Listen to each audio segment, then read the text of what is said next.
وعلیکم السلام۔ سر سوال یہ کہ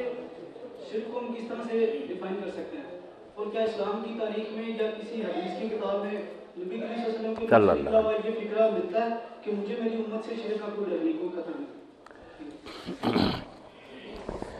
یہ بچے نے بہت اچھا سوال کیا۔ ان دنوں کچھ لوگوں نے اس کو بہت ایکسپلائٹ کیا، حالانکہ شرک امت میں اتنا ہے کہ شاید ہی شرک کی قسم ہو جو پہلی امتوں میں تھی اور ان میں نہیں، بلکہ ان سے بڑھ کر غرق ہو چکے ہیں شرک میں،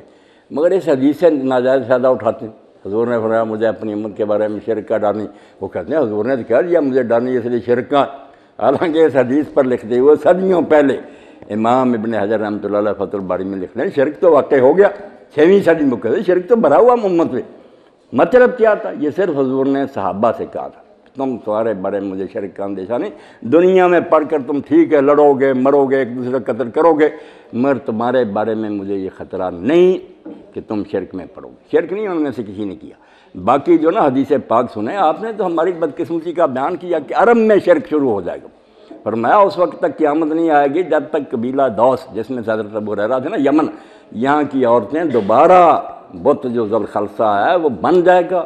یہ اس کے گرد طواف کریں گی اور یہ سارے قبائل دوبارہ مشرکوں سے صحیح بخاری میں دیکھ لیں آپ نے فرمایا اب میں منظر دیکھ رہا ہوں کہ ان کی عورتیں گرد دوڑ رہی ہیں اور ان کے چوتر بھی مجھے نظر آ رہا ہے طواف کر رہی ہیں،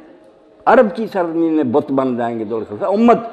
قبائل میری امت جو ہے نا اس کے قبیلے جا ملے گی۔ تو یہ باتیں نہیں بیٹا، وہ صحابہ ان کے بارے میں حضور نے فرمایا کہ تمہارے بارے میں مجھے اندیشہ نہیں کہ شرک کرو، البتہ دنیا میں پھنس کر تم ایک دوسرے کو قتل کرو گے، وہ ہو بھی گیا بعد میں، شرک نہیں ان میں سے کی ہے، نہیں شرک بعد کی امت میں آیا۔